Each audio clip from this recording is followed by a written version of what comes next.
I would say that if you looked at the history of Mormon Christian nationalism over the last 4 decades, so since, the rise of the religious right, the key theme of that story is the dissolution of the difference between Mormon Christian nationalism and evangelical Christian nationalism.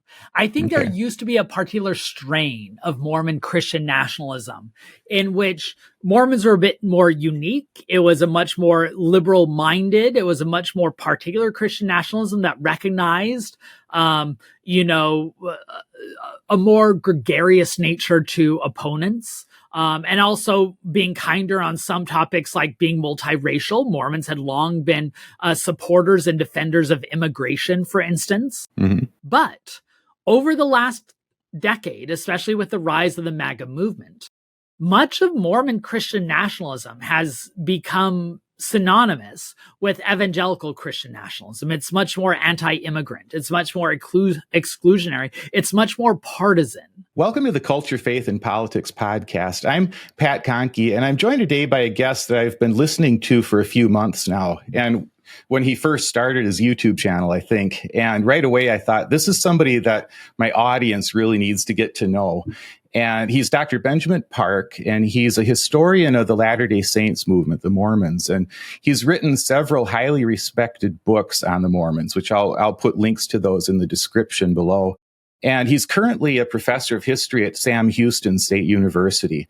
And today we're mostly going to be talking about an article that Dr. Park wrote a while back called The Unlikely Alliance Between Mormonism and Christian Nationalism. But before I go any further and introduce you, welcome, Ben. I'm really honored to have you join us today. I think my listeners are in for a treat. Thanks. It's a great privilege to be here. You're doing such great work with your channel, so I'm honored to be part of it. Well, thanks. I appreciate that. And I've been enjoying your YouTube channel for several reasons.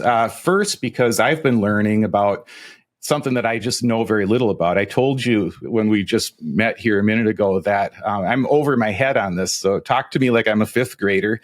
And that's what I love, is that you're talking about things that are fascinating to me that I'm not an expert in. And I think that a lot of our listeners might relate to that.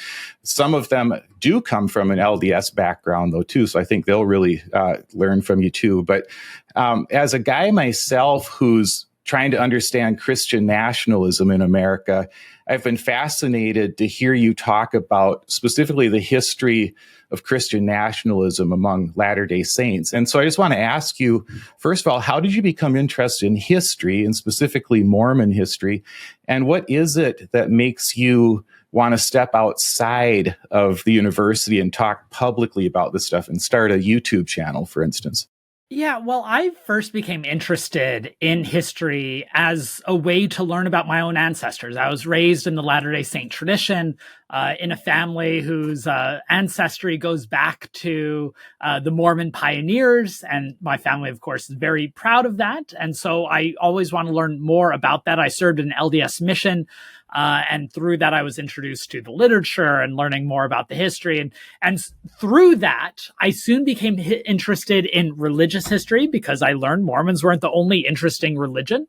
And then American history writ large, because I believe that you had to understand the broader context of what's going on if you ever want to understand the particulars, like the Mormons or the religion or other religions, the Catholics, the Protestants. And so that led me first, after getting my bachelor's degree in English and history, I went and got a master's degree in theology from the University of Edinburgh's Divinity School. And then it was through that I realized I was mostly interested in history rather than theology or religious studies. And so I went on and got my PhD in history. And I've now been a professor for, 12 years. But reaching people in the classrooms, reaching people through my books, I soon realized that there's a limit on that because not everyone is interested in those genres, nor do I have everyone in my classrooms. And especially now that I have teenagers, I am very well aware that lots of people get their information through other formats, especially through YouTube. And after appearing on lots of people's platforms and shows and channels, I decided, well, maybe I should dip my toes into that. So I started doing a few social media accounts on Instagram, on TikTok. And then I had someone reach out to me, Anthony Ambrose, who is a phenomenal YouTube producer, is like, your work really should be on YouTube. And so I've, after a few months of discussions with him, I launched my channel, Professor Benjamin Park. And I do it because I really believe that now is a time where we often have so much historical ignorance in our public discourse that it's an imperative for those of us who know a little bit more, who are over-specialized geeks in these topics, to try to leave our comfort zones and enter the discussion. So the goal of my channel is just to raise the baseline of our discourse on American history, religious history, and especially Mormon history. And that's what I try to do with my videos. Yeah. And you're doing a good job of it, as I said. And I can relate, by the way, when you said that you feel that a certain, not to put words in your mouth, but you feel a certain obligation based on what you know to share some things publicly. And I retired from pastoral ministry in 2016. And I thought at that time, I'm never again going to do anything that even looks remotely like public ministry, because it just, I thought I was done with that. And, but then I saw what was happening in the nation, and I thought, wow, my people have a big role in what's happening here. And I just need to talk to them. And so here I am. I'm talking about things because I have something to offer. Seems like you come from a similar position. You've got this historical thing to offer. Yeah. Also, most of the people who listen to me lecture are students that I have to bribe with grades to come and listen to me. So just the idea of people choosing to listen to me is just an intoxicating idea. Yeah. And so you mentioned that you grew up in the Latter-day Saints, or your family background is from that. And I would just ask, on what level does that, so I'm talking as an insider, as like a former evangelical. I mean, I was an evangelical pastor, and I say former because I feel like they've left me, but on what level, do you consider yourself an insider to this movement? And on what level are you more just at this point, more of a just dispassionate observer of the movement? Yeah, it's a good question. There's no clear, easy answer for me, even though I'm not an active member of the LDS tradition anymore, and I'm definitely not Orthodox in beliefs. The Latter-day Saint community raised me. And in many ways, it structures how I see the world. And so I don't think you can ever fully leave that type of mindset. I mean, the Mormon community is in many ways my community that I still feel a lot of love for, even if I definitely feel a lot of distance from them. So on the one hand, that tradition has shaped me. And so it's always going to be a degree of the background of how I view things. On the other hand, I try to put on my scholar hat and speak as, an academic from at least a certain portion of distance, although as most scholars will tell you, there's no such thing as objective analysis. We're all shaped by our biases. And so I think wrestling with that perspective is something that I often do. And I probably often fail in sometimes coming off as too lenient or too critical. If you just go through the comments on my videos, you'll often hear me denounced as both an apologist and a critic. And so I think that trying to find that ground of providing fair analysis is something that I strive to do, even though I often fail. Yeah, and that's probably a good place to be if you're getting criticized from both sides. I find the same thing. I actually take comfort in the fact that people, they criticize my faith, and they criticize what they perceive as my lack of faith. And it's like, okay, I'm probably right where I need to be. So let's get into this, specifically the Christian nationalist thing, because I find this fascinating. And I think that I know that I can learn, I have been learning, just to see through the lens of how Christian nationalism is played out in a Mormon context. I'm learning about how it works more broadly too. And you wrote an article a while back called The Unlikely Alliance of Mormonism and Christian Nationalism. And in that article, you wrote this. You said, "This is not just a story of religious trivia either. Rather, to tell the story of Mormonism's political and cultural evolution into the Christian nationalist mainstream is to narrate the broader contours of religious development in America. A reminder of how quickly circumstances and allegiances can change. It also exemplifies the power of media in enabling such a transformation." I just find this fascinating. That's why I want to talk to you about this. I think we can all learn from your research. So before we jump deep into that article, I'd like you to tell us why you called it the unlikely alliance of Mormonism and Christian nationalism. What is it about Mormonism and Christian nationalism that makes that an unlikely alliance? Yeah, I think there are at least three levels here. First, the Mormon tradition, as Joseph Smith originally envisioned it when the Church of Christ was founded in April of 1830, did not speak much about the American nation. It almost spoke as if it existed in this transnational space that was going to be a reaction to an American experiment that wasn't going to. And so on the one hand, the origins of Mormonism was meant to not be constrained by a particular nationalist idea.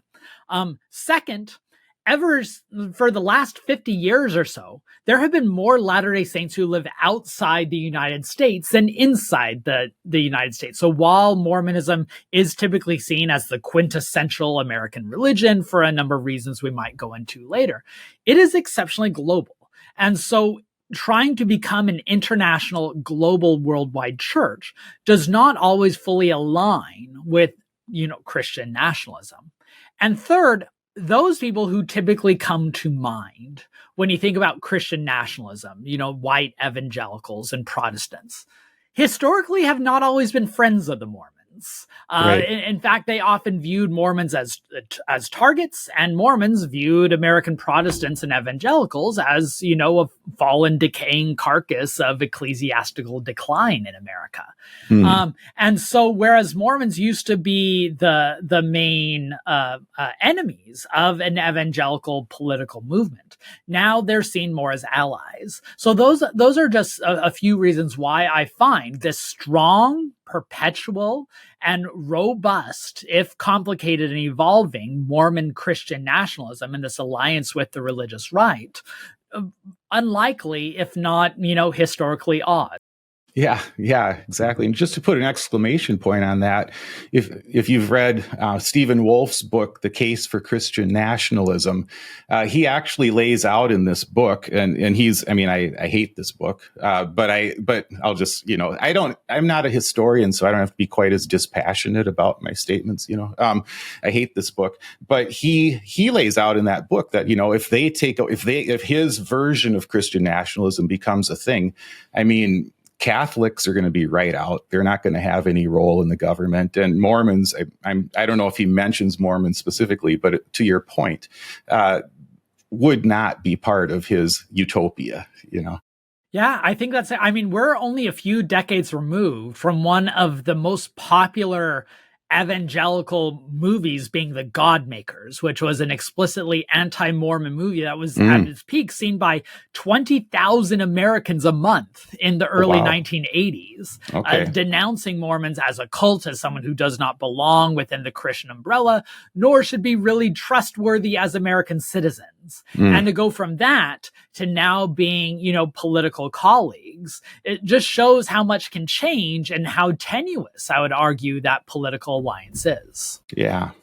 And that's what your article traces for us. It traces how you went from point A to point X or wherever we're at right now. But so you mentioned in that article, one of the symbols that you talked about in that article, first of all, is this painting called One Nation Under God by John McNaughton. And I'm going to put that painting up on the screen because I think it's, just talk to us about that painting and why you chose to start your article with a discussion of that. Well, personally speaking, my whole academic career began dissecting a John McNaughton painting when I was an undergraduate, when I was a graduate student at the University Edinburgh's Divinity School, John McNaughton became the major painter for the Tea Party movement, which was a right-wing, quasi-libertarian Christian nationalist movement around 2009, 2010 in response to Barack Obama's election. And so I've always had an interest in McNaughton's paintings. But why I find this painting so powerful, John McNaughton, a Utah-based painter who has done a number of works both for the LDS community and for the broader nation, soon became known as a partisan painter, someone who would paint these images that fit the right-wing conservative argument. And this particular image, One Nation Under God, features Jesus Christ, a dissenter, who looks remarkably like Aaron Eckhart, the actor, holding the U.S. Constitution. I mean, you can't get much more of a visual of the blending of Christian nationalism than Jesus Christ holding the Constitution as if he wrote it, or he ordained it, or he approves of it. And then surrounding this Jesus Christ holding the Constitution, you have lots of historical figures, the founding fathers, Abraham Lincoln, Benjamin Franklin. You have more recent people like Daniel Boone, because why not? You have Ronald Reagan in the background, and then you also have these bad people in the bottom right corner, those who can't be trusted, like a judge who oversaw the erosion of at the time Roe v. Wade, before Roe v. Wade was repealed. You have a Hollywood producer, you have lawyers, you have a money man, and then the only person. What's great about this image, by the way, is if you go to John McNaughton's website, you can scroll over the image, and every time your cursor goes over another image, a dialogue bubble will come up and tell you who that person is and explain the significance. And if you scrolled over the person on the top of the group on the bottom right, it says it is a professor holding his Origin of Species, and only the professor is preposterous enough to be sitting on the same floor as Jesus Christ. And as a professor, I just, that image strikes me. But I love this image because it uses history to make a religious and political point, right? These historical figures become props in a narrative that divinely sacralizes a particular vision of the United States that fits the political message. So I think in this painting, One Nation Under God, you get theology, history, and politics fusing into one robust presentation. Yeah. And it's amazing to see it. And then I just think about all these paintings that I've looked at in my life, that have just kind of indoctrinated me into a view of America that I realize, people are doing this intentionally. There's an intentional message behind this. And another one of his images features Barack Obama holding the Constitution on fire, right? I mean, the symbolism isn't that deep here, right? It's not that subtle. It's, but like it strikes you like, who wants to hang these types of paintings in their home, right? That you want these images of vitriol to capture a message that it is the front part of your identity.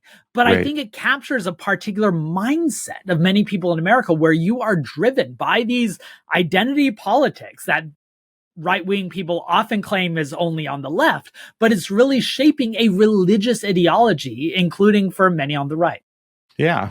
And one of the symbols in that painting that you talked about in the article is this book, The 5,000-Year Leap. You write, The 5,000-Year Leap, written by Cleon Skousen. Is that how you say it? Skousen. The book is not only one of the most influential works of right-wing Christian thinking in the 20th century, but it also reflects a particular brand of religious imagination. And you mentioned that Glenn Beck has referenced that book. So tell me about that book and why you think it was in that painting and what it represents.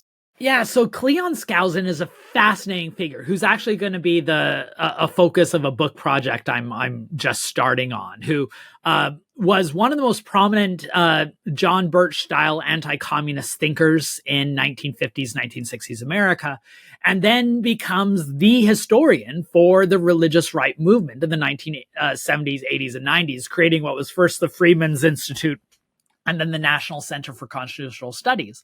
When you see people kind of wave around a pocket constitution that shows James Madison holding the Constitution, that's created by this National Center for Constitutional Studies. Okay. It was, poking out of Ammon Bundy's pocket, if you remember when Ammon Bundy did the siege at the Malheur the center in Oregon a few years ago. But what's that book represents, the 5,000-Year Leap, which was initially published decades ago, but then becomes a New York Times bestseller in 2009, thanks to Glenn Beck and the Tea Party movement, is it frames not just American history, but world history in a way that culminates in this Christian nationalism, that everything fits along this providential narrative, and that nations and communities and people fall when they leave behind these divine principles, and they rise when they follow this Christian divine blueprint. So in many ways, the 5,000-Year Leap is appropriately found in MacNaughton's One Nation Under God, because it is the textual argument of the visual being depicted in that painting. Okay.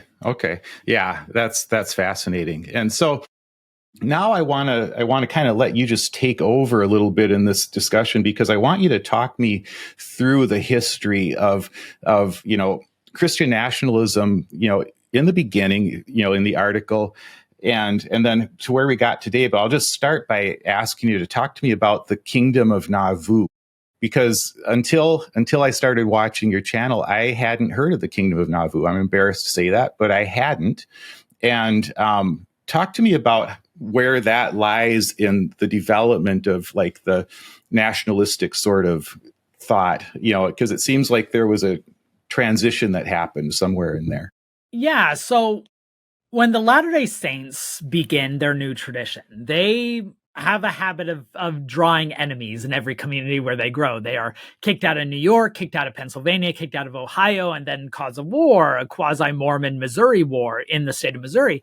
And then by 1839, they find themselves in a small peninsula on the banks of the Mississippi River in Illinois that they come to call Nauvoo. And Nauvoo becomes the LDS headquarters from 1839 to early 1846. And it becomes a booming city, a quasi-city state. They have, at its peak, nearly 20,000 people living there, which was larger than Chicago at the time, and one of the largest cities in the western areas for quite a while. But Nauvoo also represented what I argue is one of the most radical political proposals in antebellum America, because Joseph Smith and the Mormons came to believe that the American nation was a failed experiment that they needed to redeem. Now, they tried to redeem it through electoral and political processes at their disposal. They pooled their votes together and voted as a block, according to however Joseph Smith told them to, because they believed that was the best way to make sure that politicians listened to them and followed their interests. Joseph Smith eventually runs for the U.S. presidency in his final year in an ill-fated campaign. He ends up becoming the first person in American history to be killed while a U.S. presidential candidate, one of these ironic pieces of American trivia. But they also take more radical steps. In Joseph Smith's final few months, he introduces a theocratic council that he calls that they call the Council of 50, that was meant to introduce a new quasi-world government in embryo, a bridge system that was going to allow the world to shift into millenarian reign. And they're pretty clear that it was going to be based on theocratic authority, that Joseph Smith, as the prophet, priest, and king, was going to restore God's law into the world. They even write a new constitution, or at least try to write a new constitution, that the first words, instead of "we the people," it's "we the people of the kingdom of God." And it critiques all existing governments and constitutions for failing to recognize God's law. And then when Joseph Smith is killed and the Mormons are forced out of Nauvoo, they denounce America as a failed experiment, saying that democracy is prone to fail because we give too much authority to fallible individuals, and that only a nation based on God's law will survive. Now, patriotism and connections to nationalism are, of course, rung deep within the Latter-day Saint tradition. So once they're settled out in what is now Utah, within a year, the end of the U.S.-Mexico War means that territory, which they initially settled in was northern Mexico, is now part of the United States. So they once again inaugurate this awkward dance between trying to establish Mormon sovereignty and autonomy while existing within the American nation. And they try to craft American nationalism in a way that could fit their religious mindset. So the Kingdom of Nauvoo was at one point a check on American nationalism, while still in their minds and a culmination, a creation of what they believe were the true American values, but it has to be experienced in the American context to be fulfilled. Okay. And now it's interesting to me that in this part of the, just after this in the article, you get us to the 20th century, and you say that the dawn of the 20th century inaugurated a new age of Mormon political alliance. And this was interesting to me. You say, while most lay saints leaned toward the populist policies of the Democratic Party, an increasing number of influential leaders identified as Republican. And talk about that, because I think the words Democratic Party and Republican Party mean very different things now than they meant back then. So just explain kind of how that all fits together. There are few things taken more for granted in modern day America than that Mormons are predominantly Republican and that the LDS and GOP are acronyms that typically go together. But that had not always been the case. In fact, in the 19th century, when the Republican Party was founded in the 1850s, one of their primary targets were the Mormons. In 1856, when they create their first national platform for the Republican Party, one of the planks of that platform was to eradicate the twin pillars of barbarism, slavery and polygamy. So Republicans, and one of the first things that the Republican Party does when they come into power during the Civil War is pass legislation, the Moral Anti-Bigamy Act, which criminalized polygamy in the Western Territories, directly targeting the Mormons. And so Mormons and the Republicans were dire enemies throughout much of the 19th century. Now that starts to shift around 1890 when the LDS Church publicly forfeits polygamy, although it took much longer time for them to really give up polygamy. And several church leaders started forging a relationship with Republican operatives because they saw that was an alliance that was going to give Utah more opportunity. It was going to eventually lead to Utah statehood. And so there were actually some backroom dealings and some pragmatic alliances that made several LDS leaders align with Republican operatives in the 1890s and the first decade of the 20th century. The problem is we had several decades of the LDS Church hating the Republican Party. And when the Mormons created their own political party in Utah known as the People's Party platform closely aligned with the Democrats because, like the Democrats, they were all about local autonomy. They were against federal intervention. They did not want the Republican government in their lives. And this was at a time when the Republican government was the activist government that was trying to police the private morals. So in the early 20th century, you had many LDS leaders who were now trying to forge this Republican alliance, and you had many LDS members who were, leaned Democrat. So the state of Utah was a swing state for the first half of the 20th century.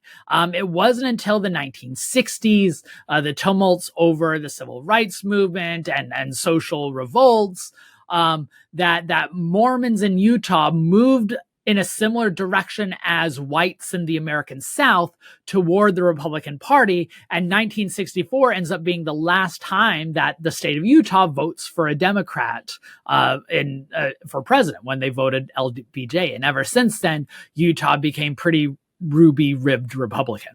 Okay. And so it sounds like you're saying then they had these what we would now identify as conservative leanings towards race and stuff like that. And so in the same way that there was this Southern strategy for the Republicans, the LDS would have been targets for that too.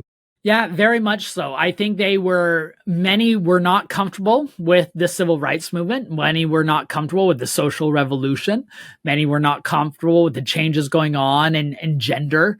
And so the calls for law and order and appeals to the traditional family and a nostalgic yearning for a bygone age that was lost but never really existed. Those same types of messages that drew a lot of evangelicals in the South are also going to draw white Mormons in the Mountain West. Okay.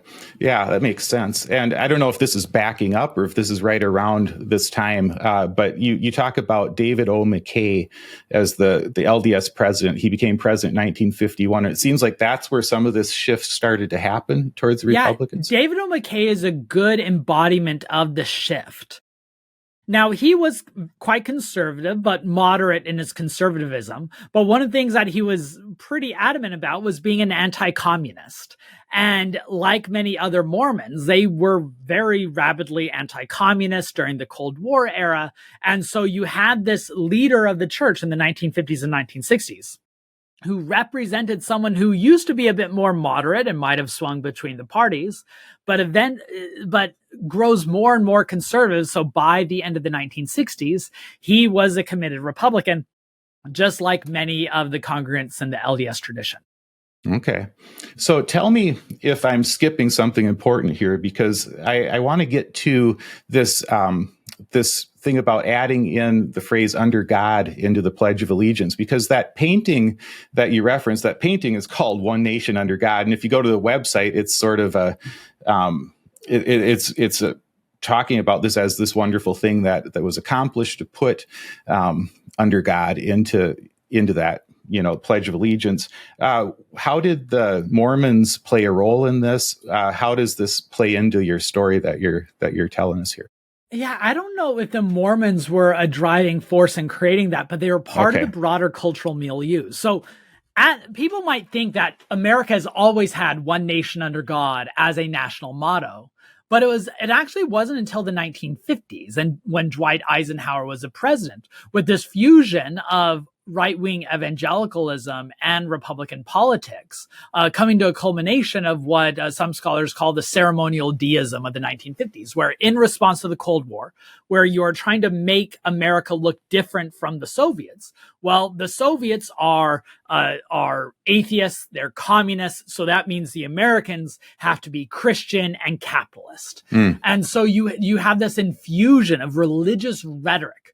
Kevin Cruz, in his wonderful book, One Nation Under God, about this dynamic in the 1950s and 1960s, he calls this Christian libertarianism, this merging of a libertarian Republican ideology with Christian language that, just like God in the Bible, is very much about allowing people to exercise their agency and act as free people. So too should Americans be able to exercise their ideology. One of the great cultural expressions of this was Cecil B. DeMille's movie, The Ten Commandments, which comes out during this time. The original movie featured Cecil B. DeMille speaking before the audience, coming out behind a curtain and saying that this is a modern story of the people of God versus the state, almost comparing Ramses to a socialist control. And so you get this fusion of Christian nationalism with right-wing politics. And Mormons participate in this, in part because for the first time, that Christian nationalism was not built around particular dogmatic boundaries, meaning that Mormons used to be excluded from the Christian nationalist imagination because they were not Protestant. They did not fit within, the traditional evangelical boundaries. But the American Christian nationalism in the wake of World War II was very interdenominational. Scholars call it tri-faith America, where you had the Catholics, the Protestants, and Jews willing to work together and create this diverse religious image. Dwight Eisenhower, who's president at the time, was famous for saying that for America to operate successfully, it has to have a religious character. And I don't care what that religion is, right? Leaving up that denominational identity to groups that can fit under this broader ecumenical umbrella. And so Mormons are able to participate in that discourse for the first time, which was intoxicating, I'm sure, because it allowed them to gain the privileges and the acceptances that they had long wanted. And so that Christian nationalism in the 1950s was one that Mormons embraced with gusto because for the first time, they were part of the team. Okay. And so I might be skipping something here. So if I am, let me know. But I want to eventually get you to today, talking about how Christian nationalism plays out today. But in getting there, I'd like you to talk about, you mentioned the role of media in helping to shape this narrative. And so if it makes sense for you to talk about that now in terms of getting us to where we are today. Yeah, I think that the merging of Mormons with this right-wing Christian nationalism in the 1970s and 1980s was far from assured, because unlike the Christian nationalism of the 1950s, which was often much more ecumenical and broad-minded, and people from both political parties could largely take part in it, the 1970s and 1980s had a bit more of a rough edge. It was a bit more partisan. And this is actually during a time when many evangelicals are having a newfound concern over cults. I mean, this is the time of Jim Jones and, eventually moving into like the Branch Davidians in Waco, where there's a fear of, there are some groups that claim to be Christian, but really aren't. And so there was this prominent anti-Mormon film, The Godmakers, which was quite crucial in this creation of this countercult movement among the evangelicals. But Mormons were able to overcome those obstacles in the 1970s and 1980s because they learned how to package their faith and their participation in ways that fit this new religious right identity. So for instance, media was one of the ways they did that because they pushed a big media blitz in the 1970s and 1980s of having these commercials or inserts into national magazines and newspapers that emphasized what they had in common, which was the family. Many of your listeners might remember these commercials of family. Isn't it about time? Yeah, I remember all this. Yeah. Those were the Mormon depictions of finding a commonality of the family at the very moment when the family became this divisive partisan tool. I mean, in the wake of Roe v. Wade, with the rising women's liberation movement, and then, of course, when you get into same-sex marriage and homosexuality and issues, that Mormons are embracing this image, this symbol, this idol for the religious right in ways that the religious right were like, actually, the Mormons might be allies. And so I think there was actually a pretty poignant moment when in the early 1980s, Jerry Falwell and his Christian Broadcasting Network was asked to show the Godmakers and these other countercult things. And he responds, no, I don't want to promote the Godmakers because the Mormons are people we might be able to work with and I don't want to offend them. And so I think the Mormons were able to successfully use media to defang the countercult movement. And they're also able to prove that they were workable and usable and successful allies in these new culture wars that the religious right was adopting. Okay. So this gets us up towards today then. I'm very curious just how you would describe what Christian nationalism looks like among Mormons today. And I'll ask it in this way. What might be different between, based on what you know about, say the right-wing evangelical Christian nationalist movement versus what would be the goals? Would they be the same? Would they be different? What does that look like? It's a good question. I would say that if you looked at the history of Mormon Christian nationalism over the last 4 decades, so since, the rise of the religious right, the key theme of that story is the dissolution of the difference between Mormon Christian nationalism and evangelical Christian nationalism. I think there used to be a particular strain of Mormon Christian nationalism in which Mormons were a bit more unique. It was a much more liberal-minded. It was a much more particular Christian nationalism that recognized, a more gregarious nature to opponents. And also being kinder on some topics like being multiracial. Mormons had long been supporters and defenders of immigration, for instance. Mm-hmm. But over the last decade, especially with the rise of the MAGA movement, much of Mormon Christian nationalism has become synonymous with evangelical Christian nationalism. It's much more anti-immigrant. It's much more exclusionary. It's much more partisan. That's not unanimous among many Mormons. There are some Mormons who are trying to maintain, what used to be called the Utah way of politics. But the people who symbolize that, like Mitt Romney, no longer really have a place within the religious right, and they're cast aside in favor of people like Senator Mike Lee, who is much more indicative of the much more partisan and rugged Christian nationalism that is willing to go on the attack. I think there are some elements of Mormon Christian nationalism that crop up. I mean, Mormon scripture, Joseph Smith's Revelation, referred to the founding fathers being inspired and the Constitution being a divine document. What that particular means has changed over the years, but you still have those identities cropping up. You have some prominent Mormon authors like Tim Ballard, who was known for his Operation Underground Railroad, and for the movie that came out based on him a couple of years ago about, confronting child slavery in the world, where he wrote a series of books where he basically baptized prominent American figures like George Washington and Abraham Lincoln, saying that they were secretly influenced, whether it be in the George Washington hypothesis book or the Lincoln hypothesis book. But in general, even those expressions of a distinctive Mormon Christian nationalism are still largely an appendage to evangelical Christian nationalism, because those figures are not just turned Mormon, but they're turned partisan Republicans. Okay.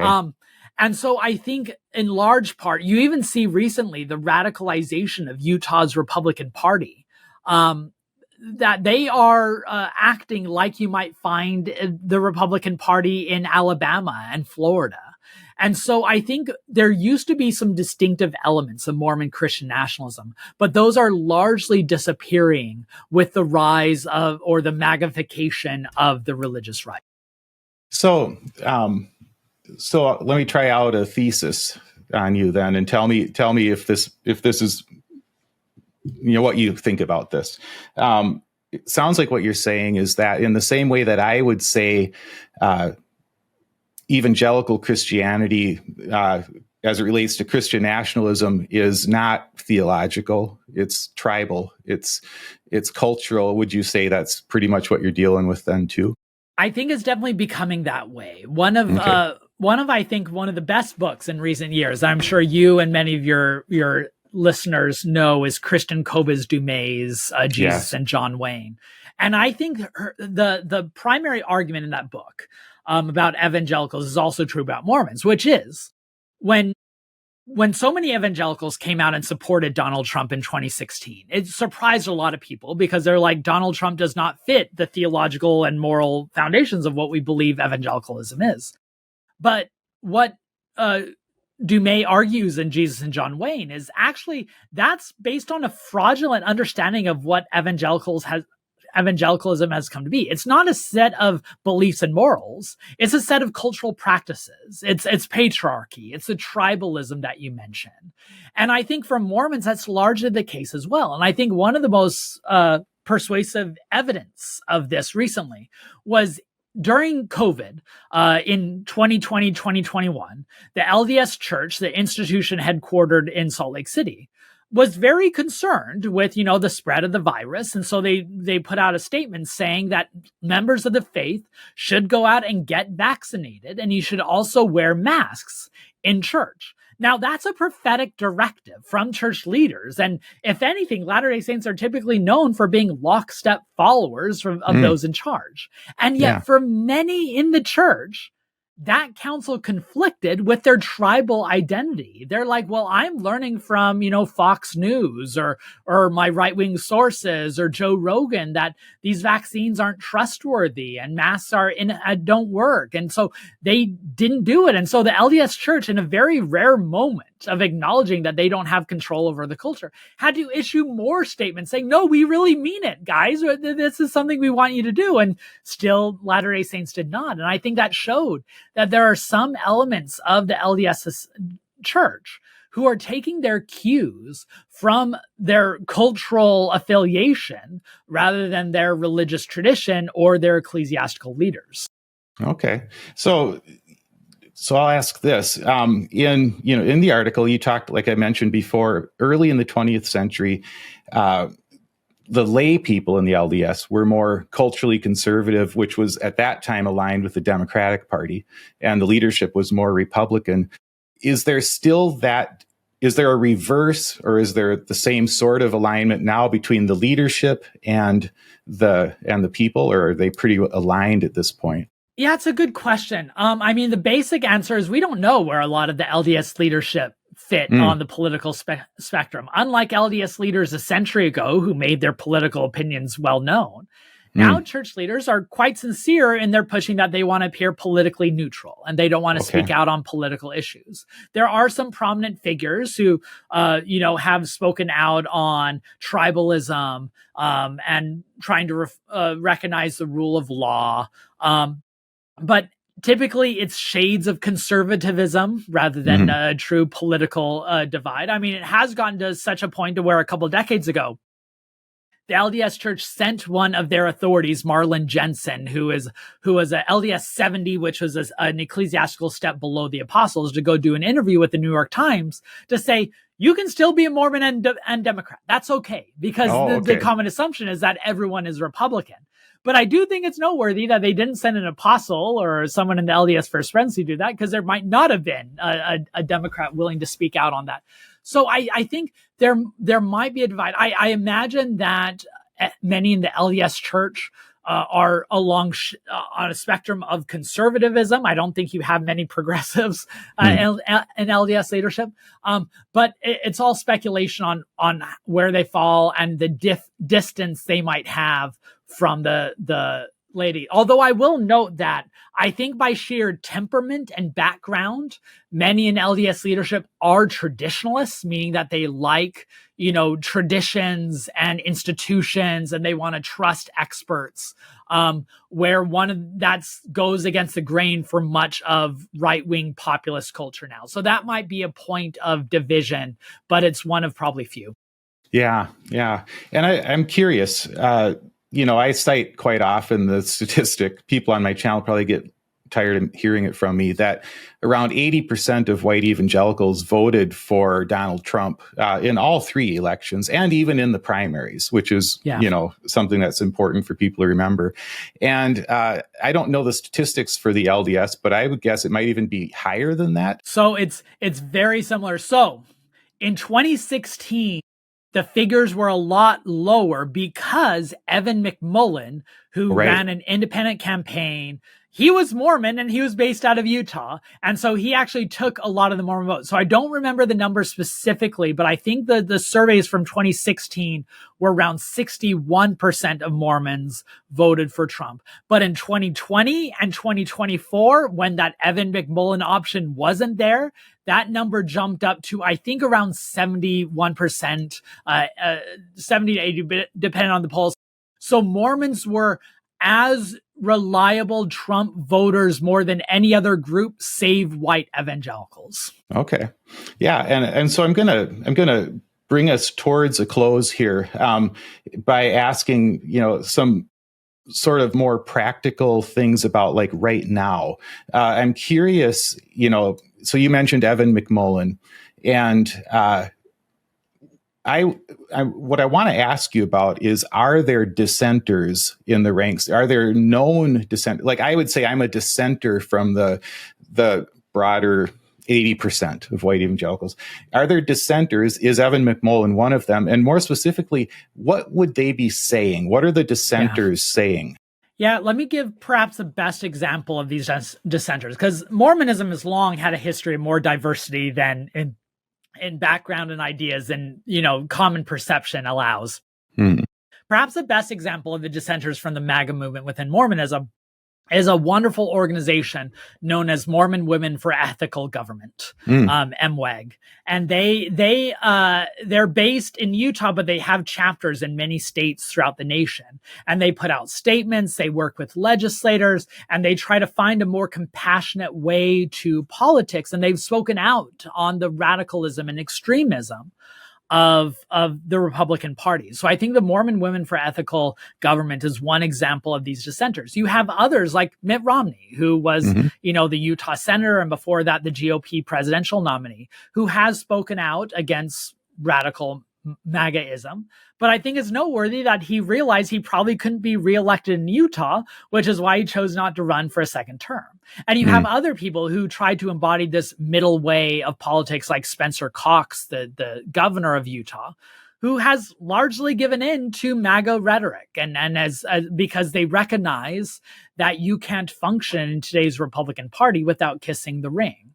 And so I think there are some dissenters, but they're remarkably few. A couple years, I think it was a 2022 electoral congressional group coming in. That was the first time that there was not a Mormon Democrat in the U.S. Congress. That often most of course, Mormon congressmen at the national level are Republicans, but there had always been a few who were Democrats. And it was either 2020 or 2022. That was the first time there was not a Mormon Democrat in quite a while, which shows that those dissenting voices are becoming more and more marginal within the LDS tradition. Yeah. Well, this has been fascinating. I just want to give you a couple minutes here to, first of all, tell me anything I should have asked you. But then secondly, I'd like you to just talk about your books or anything. If there's a certain book that you would want to direct my listeners to who aren't experts on all of this, sort of an introduction. So. Well, thanks. I really appreciate that. Well, we've mentioned before, I wrote a book called Kingdom of Nauvoo, The Rise and Fall of Religious Empire and the American Frontier. That's been out for a few years, and that talks about a particular story as an example of democratic collapse in American history. The book over my shoulder is American Zion, A New History of Mormonism. That's been out for about 18 months now. It's just out in paperback too, so there's a cheaper copy out. If you're wanting a general introduction to the Mormon tradition, I hope this book can serve that purpose.